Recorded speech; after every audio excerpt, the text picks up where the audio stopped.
وبرکاتہ۔ الحمد للہ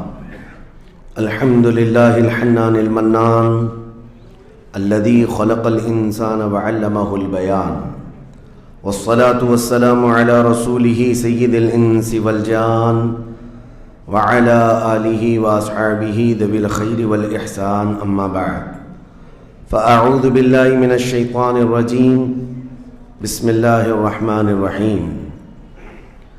كل نفس ذائقة الموت وإنما توفون أجوركم يوم القيامة فمن زحزح عن النار وأدخل الجنة فقد فاز وما الحياة الدنيا إلا متاع الغرور، صدق الله مولانا العظيم۔ بارگاہ رسالت مآب صلی اللہ تعالی علیہ وسلم میں درود پاک کا ہدیہ پیش کریں۔ اللہم صلی علی سیدنا و مولانا محمد معدن الجود والکرم وآلہ واصحابہ الکرام وابنہ الکریم وبارک وسلم صلاة دائمة سرمدا ابدا۔ عزیزان گرامی وقار، ہماری زندگیاں اللہ تبارک و تعالیٰ کی طرف سے عطا کی ہوئی ایک بہت شارٹ پیریڈ میں، تھوڑے سے لمحات میں امتحان کے میدان میں چل رہی ہیں، اور اللہ نے قرآن میں فرمایا ہے خلق الموت والحیات لیبلوکم ایکم احسن عملا۔ اس نے موت اور زندگی اس لیے بنائی ہے تاکہ تمہیں پہچانے، تاکہ تمہیں آزمایا جائے کہ تم میں سے اچھے عمل والا کون ہے۔ ہم دارالعمل اور دارالامتحان میں ہیں۔ یہ زندگیاں بہت تیزی سے ہماری گزرتی چلی جائیں گی، اور وہ فرمان مخبر صادق صلی اللہ تعالیٰ علیہ وسلم آپ کے حوالے کرتا ہوں۔ حضور پاک صلی اللہ علیہ وسلم نے فرمایا ایک دور آئے گا قیامت کے قریب جب بچے جوان نظر آئیں گے اور جوان بوڑھے نظر آئیں گے۔ یہ وہی دور ہے۔ چھوٹے سے چھوٹے بچوں کو دیکھیں، وہ جوانی کی باتیں کرتے ہیں۔ پچھلے دور میں جوانوں کو جو باتیں معلوم نہ ہوتی تھیں، وہ آج کے 5 سال 6 سال کے بچوں کو ساری چیزیں معلوم ہیں۔ یہ مکمل موبائل آپریٹ کرنے کی تعلیم ان کو ہم سے زیادہ آتی ہے۔ یہ اس قدر جوان نظر آتے ہیں، اور جو جوان ہیں وہ جوانی میں تھک چکے اور بوڑھے لگنے لگ گئے، اپنے ہاتھوں جوانی برباد کیا اور بڑھاپا ان کے چہروں پر نظر آنے لگ گیا۔ تو یہ قیامت کی وہ اس نشانی کے بارے میں جو حضور نے فرمایا تھا، وہ دور آ چکا۔ لیکن میں آپ کے سامنے ایک بات عرض کر رہا ہوں، تم بیٹھو گے تو بھی زندگی گزرے گی، لیٹو گے تو بھی گزرنی ہے، دوڑو گے تو بھی گزرنی ہے، فیصلہ تمہارے پاس ہے۔ زندگی یوں گزر جائے گی، اور پھر وعدہ الہی آ جائے گا جس کو اللہ نے فرمایا ہر نفس کو موت کا مزہ چکھنا ہے، دنیا سے جانا ہے، اور تمہارا جو کچھ بھی اجر ہے اللہ کے ہاں قیامت کے دن دیا جائے گا۔ اور پھر جو شخص دوزخ سے بچا لیا گیا اور جنت میں داخل ہوا، وہی سب سے کامیاب زندگی گزارا۔ کامیاب ہے کون؟ وہ قیامت کے دن پتہ چلے گا۔ ہمارا دوزخ سے بچ جانا اور جنت میں داخل ہو جانا، یہی کامیابی ہے۔ اور اللہ تعالیٰ فرماتا ہے وَمَا الْحَيَاةُ الدُّنْيَا إِلَّا مَتَاعُ الْغُرُورِ۔ میرے اس پورے عنوان کا یہ حصہ اہم ہے۔ اللہ فرماتا ہے اور دنیا سوائے دھوکے کے سامان کے کچھ نہیں۔ جس نے دنیا بنائی وہ خود فرما رہا ہو، جو اس کائنات کا خالق ہے وہ خود فرما رہا ہو، یہ دنیا دھوکے کے سامان کے علاوہ کچھ نہیں۔ یعنی یہاں پر انسان اکثر دھوکہ کھا جاتا ہے۔ دھوکے کا مطلب یہ نہیں ہے کسی دوست سے دھوکہ کھا رہا ہے، بلکہ وہ پوری اپنی زندگی میں دھوکہ کھایا ہوا ہے۔ جس چیز کو اسے حاصل کرنا تھا، دنیا نے اس کا منہ موڑ کر کسی اور چیز میں لگا دیا ہے۔ یہ دھوکہ نہیں ہے تو اور کیا ہے؟ میں آپ کو ایک بات بتا دوں، آپ گھر سے نکلے تھے، سامان سب باندھ کر کے دلی جا رہے تھے، اسٹیشن پر کسی نے پکڑ لیا اور کہا آؤ چلو میں تمہیں ٹرین میں بٹھا دیتا ہوں، اور اس نے تمہیں دلی کی ٹرین کی بجائے تمہیں مدراس کی چنئی کی ٹرین میں بٹھا دیا، بیٹھ گئے تم، مجھے بتاؤ یہ دھوکہ ہوا کہ نہیں ہوا تمہارے ساتھ؟ بہت بڑا دھوکہ ہوا کہ منزل تمہاری کہیں اور تھی، تم کہیں اور چل پڑے. دیکھنے کو ٹرین سیم دکھ رہی تھی، تم نے اس کی بات کا یقین کیا اور بیٹھ گئے، اور جب پہنچے تو پتا چلا نہیں میں تو دلی پہنچا ہی نہیں، میں چنئی آ گیا. زندگیاں اسی طرح سے گزر رہی ہیں. تم جس راستے پر چل رہے تھے اصل تمہاری منزل مدینہ طیبہ ہے، تمہارا سفر حضور پاک کے قدموں تک پہنچنا ہے، لیکن ایرا غیرہ آتا ہے اور تمہیں کسی دوسرے ٹریک پر ڈالتا ہے اور تم چل پڑتے ہو اس کی بات پر. اسی لیے قرآن نے کہا یہ دھوکے کے علاوہ کچھ نہیں ملتا یہاں پر. دنیا اور دنیا داروں پر تم کبھی بھروسہ نہ کرنا، تم اپنی منزل پر ہمیشہ توجہ رکھنا. تمہاری منزل یہ نہیں ہے. اسی لیے شاعر نے کہا تھا غلط روی سے منازل کا بعد بڑھتا ہے، مسافروں روش کارواں بدل ڈالو. تم ٹیڑے میڑے چلتے رہو گے تو منزل لمبی ہو جائے گی، فاصلہ دور ہو جائے گا. اس لیے چلنے کا طریقہ بدل ڈالو، تمہارا سفر آسان بھی ہو جائے گا اور منزل جلدی پہنچ جاؤ گے. اب جو بات مجھے کہنی تھی وہ یہ ہے، زندگی جب اتنی شارٹ ہے اور آزمائش کے لیے تمہیں یہاں بھیجا گیا ہے، تو مجھے ان نوجوانوں کو دیکھ کر کے کبھی درد ہوتا ہے جو رات بھر نکڑ پر بیٹھ کر کے اپنے وقت کو ضائع کر رہے ہوتے ہیں، جن کی زندگیاں انہوں نے اپنی جوانیاں اپنے ہاتھوں سے برباد کر رکھی ہیں. تمہیں پتہ ہے ایک رات جو ہماری زندگی میں آئی، آج کا دن تم کروڑوں دولتیں لگا دو، یہ دن دوبارہ کبھی نہیں آئے گا. تمہاری زندگی میں کیا قیامت تک واپس نہیں آنا ہے اس دن کو. دنیا چل پڑی ہے، پیچھے کی طرف کبھی نہیں آئے گی. اللہ کا قانون ہے، یہ جو وقت گزر رہا ہے ہمارا دوبارہ ہماری زندگی میں کبھی نہیں آنا ہے. لیکن کتنے مزے سے، کتنے ٹھاٹ باٹ سے نوجوان، ہاتھ میں کچھ نہیں، آس پاس کچھ نہیں، عمل بھی کچھ نہیں، ایسے بے فکرے ہو کر کے زندگی گزارتے ہیں. تو سوچنا پڑتا ہے جس امت کو پوری دنیا آگ میں جھلسا چکی ہو، پوری دنیا اس امت کو اپنے نشانے پر رکھی ہو، اس امت کا غیور نوجوان رات بھر گیم کھیلتے ہوئے گزارتا ہے، اسے کسی چیز کا احساس نہیں. مجھے بتاؤ کیا ہماری کیفیتیں ایسی نہیں ہو گئی ہیں جیسے برائلر چکن ہوتے ہیں، فارم مرغیاں ہوتی ہیں، ان مرغیوں میں سے قصاب کسی کو بھی پکڑتا ہے کاٹتا ہے، دوسری مرغیاں تو چرنے میں مصروف رہتی ہیں، کوئی آواز نہیں ان کی. ایک مرغی کٹی، دوسری مرغی کٹی، وہ کٹتی چلی جاتی ہیں، باقی مرغیوں کو کسی چیز کا احساس نہیں. کیا یہ زندگی گزارنے کے ایسے طریقے نہیں ہو گئے؟ آج ہمیں روز اٹھنے کے بعد ایک نیوز پہنچائی جاتی ہے کہ تمہیں کاٹا گیا، تمہیں مارا گیا. نہ جانے ہم کتنی مسجدوں کے مینار گرتے ہوئے دیکھ رہے ہیں، کتنے اولیاء کاملین کے مزارات کو جلا کر خاک کرتے ہوئے دکھائے جا رہے ہیں. اور ہمارے امت کے ساتھ یہ نہیں، بانی اسلام کی عزت کے ساتھ مذاق، یہ روزانہ نہیں چل رہا ہے. یہ تمام حالات کے بعد اب مجھے فکر اس بات کی ہوتی ہے، میاں جب ہمارے گھر میں جنازہ رکھا ہوتا ہے تو ہم کھانا تک نہیں بناتے چولہے پر گھر کے اندر، اور جب امت پر ایسے حالات گزر رہے ہوں تو کیا اس نوجوان کو یہ زیب دیتا ہے کہ وہ عیاشی میں رات گزارے؟ کیا اسے یہ زیب دیتا ہے کہ وہ نکڑ پر بیٹھ کر پوری رات کو تباہی کے اڈے پر گزارے؟ تمہارے ہاتھ میں تاش کے پتے، تمہارے ہاتھ میں شراب کی بوتلیں کیسے آ گئیں؟ یہ امت وہ ہے، تمہیں میں بتاؤں، جنگ تبوک ایک جنگ ایسی ہے حضور پاک صلی اللہ تعالیٰ علیہ وسلم کی زندگی پاک میں 900 کلومیٹر کا فاصلہ ہے مدینہ طیبہ سے.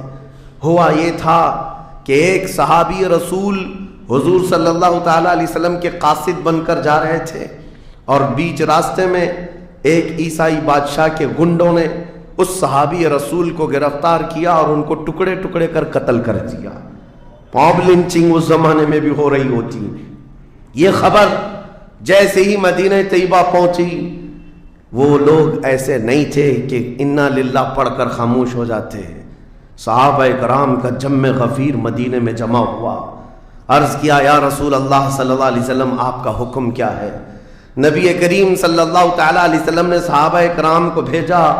اس میں سپہ سالار کی تعداد کئی صحابہ کی تھی اور جب یہ لشکر جرار مدینہ طیبہ سے نکلا 900 کلومیٹر دور چل کر کے گئے، اور وہاں جا کر کے جن لوگوں نے حضور کے ایک غلام پر ہاتھ اٹھایا تھا ان کے بخیے کھڑا کر دیے اور ان کو الٹ پلٹ کر کے آئے اور لوگوں کو یہ میسج دیا تھا کبھی حضور کے غلاموں کی طرف چھیڑخانی نہ کرنا ورنہ پورا مدینہ باہر آ جائے گا۔ یہ یونٹی، یہ اتحاد، ان کے اندر یہ احساس میرے آقا صلی اللہ تعالی علیہ وسلم نے پیدا کر رکھا تھا کہ کل مؤمن جسد واحد۔ حضور صلی اللہ تعالی علیہ وسلم نے فرمایا کہ پورا جتنے مومن ہیں وہ سب ایک جسم کی طرح ہیں، ایک جسم کی طرح ہے۔ اذا اشتکى عضو تداعى له سائر الجسد بالسحر والحمى، جیسے ایک پارٹ کو اگر درد ہوتا ہے تو پورے جسم میں بخار آتا ہے۔ مومنوں کی کیفیت یہ ہونی چاہیے، لیکن احساس دھیرے دھیرے ختم ہوتا چلا گیا۔ آج ہماری پستی کا ایک سبب یہ بھی بتایا جاتا ہے جس کو شاعر نے کہا تھا، قوت فکر و عمل پہلے فنا ہوتی ہے جب کسی قوم کی شوکت پہ زوال آتا ہے۔ سوچنے سمجھنے کی صلاحیت پہلے ختم ہو جاتی ہے، آدمی سوچتا نہیں سمجھتا نہیں، بس اپنے وقت کو ضائع کر رہا ہے، برباد کر رہا ہے، بیٹھا ہوا ہے، گپیں لگا رہا ہے۔ میں آپ کو بتاؤں، ہماری عمروں کا احتساب ہونا چاہیے۔ ہماری زندگی کو گن کر کے دیکھیں کتنے سال کے ہیں ہم، 25 سال، 30 سال، 35 سال، 40 سال، اور اس کے بعد گنو ہم سے کیا ہو سکا ہے اس دنیا میں، ہم اس دنیا میں کیا کر چکے اب تک۔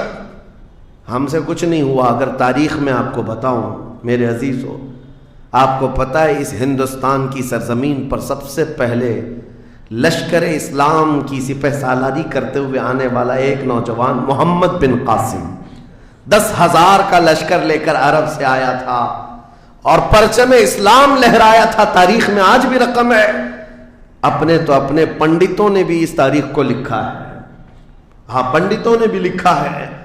اور یہ محمد بن قاسم 10,000 کی سپہ سالاری کے ساتھ ہندوستان میں آ کر اسلام پھیلایا۔ عمر کیا تھی؟ صرف 19 سال کی عمر تھی۔ 19 سال کی عمر میں یہ عظیم کارنامہ انجام دینے والا، انہوں نے اپنی عمر کا صحیح استعمال کیا، اپنی ایج کو برباد نہیں کیا، ضائع نہیں کیا۔ طارق بن زیاد، جس کا یورپ بھی قائل ہے، جبل الطارق آج بھی ایک مقام ہے یورپ میں جس کو جبرالٹر کہا جاتا ہے، یہ حضرت طارق بن زیاد کے نام سے ہے۔ یہ پہلا سپہ سالار ہے جس نے پوری دنیا کے سامنے وہ عزم پیش کیا تھا۔ یورپ کی سرزمین پر جب کشتیاں لے کر پہنچے تھے یہ مومنین کی تعداد، وہ طارق بن زیاد ہی ہے جس نے پوری کشتیوں کو آگ لگا دیا تھا، کہا تھا کہ ہم پیچھے مڑ کر جانے والوں میں سے نہیں ہیں۔ جتنے ساتھ آئے تھے سمندر پار کر کے، کشتیوں کا سفر تھا، کشتیاں لکڑی کی بنی ہوئی، آگ لگا دیا اور کہا اب اس عزم کے ساتھ اترو، یا تو ہماری قبر بنے گی یا تو ہمارا جھنڈا لہرائے گا۔ میرے عزیزو، عمر 22 سال کی تھی طارق بن زیاد، اور ایک دو نہیں، میں تمہارے سامنے مثالیں رکھوں۔ ہندوستان کی سرزمین پر ایک ولی کامل کی آپ کو میں تاریخ اگر بتاؤں، جو سرکار سیدنا غریب نواز رضی اللہ تعالیٰ عنہ سے بھی 200 سال پہلے اس ہندوستان کی سرزمین پر تشریف لائے اور اسلام کی خاطر لڑتے لڑتے شہید بھی ہو گئے، اور جن کا لقب سلطان الاولیاء ہے، سیدنا سالار مسعود غازی رحمۃ اللہ علیہ، ان کے متعلق یہ فرمایا گیا وہ سلطان الاولیاء ہیں، ہندوستان کے اولیاء اکرام کے بادشاہ کی حیثیت ہے۔ سرکار غریب نواز سے بھی پہلے آئے، لیکن ان کی عمر ان کی شہادت کے وقت 19 سال کی تھی۔ صرف 19 سال کی عمر میں وہ مقام عظیم پا لیا۔ ہماری تو زندگی کی عمریں پتہ نہیں کتنی چلی گئیں اور ہم میں سے کوئی کارنامہ نہ ہو سکا، کارنامہ نہ صحیح زندگی گزارنے کا سلیقہ بھی نہیں آ سکا۔ کارنامے نہ ہو تو الگ بات ہے، لیکن مسلمان تو بن جاتا کوئی۔ عزیزان گرامی وقار، میں آپ کو ایک بات بتا دوں، جو زندگی ملی ہے کچھ ایسا کر جاؤ کہ تمہاری تاریخ رقم ہو جائے، ورنہ قبرستان جا کر کے دیکھنا، وہاں تو لکھے ہوئے کتبے بھی مٹ گئے، قبروں میں کون سویا ہے ان کو بھی لوگ فراموش کر چکے، بھول گئے، سب بھول گئے. لیکن کچھ ہستیاں ہیں جو ہمیشہ آباد رہتی ہیں. یہ وہ لوگ ہیں جنہوں نے اس روئے زمین پر اپنی ذات کے لیے نہیں، اللہ کی رضا کے لیے جیا کرتے تھے، اللہ کی رضا کے لیے جیا کرتے. آج میں یہ بات کہنا چاہتا ہوں نوجوانوں سے. تمہیں پتہ ہے ممبئی کی سرزمین پر لاکھوں نوجوانوں کی تعداد ہے، میں جانتا ہوں، لیکن ان میں سے کوئی انقلابی نوجوان ہو، کوئی دین کی طرف بڑھنے والا، حساس دل رکھنے والا کیوں نہیں؟ خاص طور پر آپ کے ان علاقوں میں تو نشہ اتنا عام کر دیا گیا ہے. ہم دور دراز علاقوں سے سنتے ہیں کہ مسلمانوں کی میجورٹی والے علاقے، یہاں نشہ بکتا بھی ہے، کرتے بھی ہیں، رات بھر اسی میں پڑے رہتے ہیں. کس نے اس دنیا میں تمہیں ملوث کیا ہے؟ یہ وہ قوم ہے جو قیصر و کسریٰ کو گھٹنے پر لے آئی تھی. یہ وہ قوم ہے جس نے دریائے دجلہ میں گھوڑے دوڑا دیے تھے. یہ وہ قوم ہے جس نے افریقہ کی جنگلوں میں بھی اذانیں دی تھی. یہ وہ قوم ہے جس نے یورپ کے کلیساؤں میں کلمہ توحید کو بلند کیا تھا. لیکن آج اسی قوم کی حال یہ ہے کہ دنیا ہر گھڑی ہمارے اعمال کو نشانہ بنا کر کے ہمیں ڈیگریڈ کرتی جا رہی ہے. سمجھ جاؤ میرے عزیزو، کب تک اس زندگی کا اس طرح سے چلے گا؟ کیونکہ میرے آقا صلی اللہ تعالیٰ علیہ وسلم کو آج آپ کے سامنے میں یہ بات رکھتا ہوں. حضور اکرم صلی اللہ تعالیٰ علیہ وسلم کو آپ کیا سمجھتے ہیں؟ اپنی قبر انور میں وہ زندہ ہیں؟ ہم تو سنی ہیں. حضور اکرم صلی اللہ تعالیٰ علیہ وسلم اپنی قبر پاک میں زندہ ہیں. لیکن یہ بات بھی سمجھ کے چلو، حضور نے فرمایا ہر جمعرات کو میری پوری امت کے اعمال میرے پاس پیش کیے جاتے ہیں. تم میں سے، ہم میں سے، سب کے اعمال ہر جمعرات کو حضور کے پاس فرشتے سناتے ہیں، فلاں بن فلاں نے ہفتہ بھر یہ کام کیا ہے. حضور فرماتے ہیں اگر برے اعمال پیش ہوتے ہیں تو مجھے غم ہوتا ہے، میں استغفار کرتا ہوں اللہ کی بارگاہ میں، اور اچھے اعمال آتے ہیں تو شکر بجا لاتا ہوں، اس کے لیے دعا کرتا ہوں. عزیزان گرامی وقار، کبھی پلٹ کر کے زندگی میں دیکھنا کتنے جمعرات ایسی چلی گئی ہوں گی جس میں ہمارے کون سے اعمال فرشتے لے جا کر کے سنا رہے ہوں گے. حضور اکرم صلی اللہ تعالیٰ علیہ وسلم کی بارگاہ میں جب ہمارے اعمال یہ کہہ کر سنائے جائیں آقا آپ کا فلاں امتی بے خبر ہے، نہ نماز پڑھتا ہے، نہ ہی آپ پر درود پڑھتا ہے، نہ ہی وہ کبھی نیکیوں کی طرف آتا ہے، وہ تو گانوں کی دھن پر جی رہا ہے. صبح اٹھتا ہے، شام ہوتی ہے تو اس کو تو فلموں کے نغمے یاد ہیں، آپ کا کوئی قول یاد نہیں. بتاؤ میرے آقا صلی اللہ تعالیٰ علیہ وسلم کو فرشتے جب ہمارے متعلق یہ خبر دے رہے ہو، کیا حضور پاک صلی اللہ تعالیٰ علیہ وسلم کو اس بات کا قلق نہیں ہوتا؟ یہ وہ امت ہے جس کے لیے میں رات رات بھر کھڑے ہو کر دعا کرتا تھا، آج یہ ہم کو فراموش کی ہوئی ہے. زندگی گزارنے کا مقصد سمجھ جاؤ میرے عزیزوں. اسی لیے میں آپ کو کہتا ہوں کہ زندگی یہ نہیں ہے. حضور تاج الشریعہ رحمۃ اللہ علیہ نے فرمایا زندگی یہ نہیں ہے کسی کے لیے، زندگی ہے نبی کی نبی کے لیے. نہ سمجھ مرتے ہیں زندگی کے لیے، جینا مرنا ہے سب کچھ نبی کے لیے. جو لوگ یہ سمجھ جائیں اس نقطے کو، انہوں نے زندگی کی مرادوں کو پا لیا ہے، وہ حصولیاب ہو چکے ہیں. لیکن جو اب تک بھٹکے ہوئے ہیں ان کو میں دعوت فکر دوں گا، ایک بار سوچ لو، ایک بار سوچ لو. ویسے ہی دنیا ختم ہونے والی ہے اور تمہاری موت آنے والی ہے. ایک بار سوچ لو، ایک بار سوچ لو کہ ہمارے ساتھ آخرت میں ہونا کیا ہے، قبر میں ہمارے ساتھ بیٹھنے والا کون ہے، ہمارے ساتھ تنہائی کا نگہبان کون ہے، اور محشر کے اس بھرے میدان میں ہمارا ہاتھ پکڑنے والا کون ہے. جب بار بار یہ سوچو گے تو اس فکر کو پہنچو گے کہ وہ صرف اور صرف ایک ہی ذات ہے. کون دیتا ہے دینے کو منہ چاہیے، دینے والا ہے سچا. حضور پاک صلی اللہ تعالیٰ علیہ وسلم کی طرف لو لگا دو. اس کو جن لوگوں نے اپنی زندگی میں پہچان لیا وہ امام اہل سنت بن گئے، مجدد وقت بن گئے. اعلیٰ حضرت امام اہل سنت فاضل بریلوی رحمۃ اللہ تعالیٰ علیہ کے متعلق ایک بات میں آپ سے کہوں، وہ بڑے عالم تھے، بڑے فقیہ تھے، بڑے محدث تھے، اور بہت سارے علوم پر انہیں مہارت تامہ حاصل تھی، سب اپنی جگہ پر، لیکن یہ سارے علوم نے مل کر اعلیٰ حضرت کو اعلیٰ حضرت نہیں بنایا. ان کو اعلیٰ حضرت بنانے والی چیز حقیقت میں عشق رسول ہے. حضور پاک صلی اللہ تعالیٰ علیہ وسلم سے بے انتہا لگاؤ یہ مقام پیدا کر دیتا ہے. یہ مقام، ورنہ عالم تو بہت سارے، کتابیں لکھنے والے بھی بہت سارے، لیکن جس نے عشق کی بولی بولی دنیا اس کو پہچاننے لگ جاتی ہے، دنیا اسے پہچاننے لگ جاتی ہے. زندگی کا مقصد وہ سمجھ گئے کہ ان کی غلامی کرنے میں ہی یہاں پر عروج و ترقی ہے. اسی کو خانوادہ اعلیٰ حضرت سے ان کے پوتوں تک بھی یہ فکر پہنچی. تاج الشریعہ نے فرمایا بلحوثن سیم و زر کی بندگی اچھی نہیں، ان کے در کی بھیک اچھی، سروری اچھی نہیں. تم جو سوچ رہے ہو زندگی کے طور طریقے ایسے ہونے چاہیے، ویسے ہونے چاہیے، گزار لو جتنے دن چاہے، بڑے بڑے بنگلوں میں، بڑی بڑی گاڑیوں میں، بڑی جائیدادوں میں، لیکن زندگی میں وہ عزت نہ پاؤ گے جو میرے مصطفیٰ کے قدموں میں ملے گی، جو حضور کی غلامی میں ملے گی وہ عزت نہیں پا سکتے. عزیزان گرامی وقار، نبی کریم صلی اللہ تعالیٰ علیہ وسلم کے ان صحابہ کو دیکھتے ہیں جنہوں نے زندگی کو ضائع نہیں کیا، ایک پل بھی ضائع نہیں کیا. آج میں آپ کو اسی لیے کہہ رہا ہوں موت آنے والی ہے، اس سے پہلے ایک وقت بھی، ایک لمحہ بھی ضائع ہونے مت دینا، برباد ہونے مت دینا. جو وقت ہے، میں مصر میں دیکھتا تھا بسوں میں بھی، اور کبھی کبھار ٹکٹ کاؤنٹر پہ جو لائن لگی رہتی تھی ایک اسٹیکر لگایا گیا تھا، اکثر جگہوں پر یہ اسٹیکر پڑھنے کو ملتا تھا، اجعلوا الانتظار فی الاستغفار.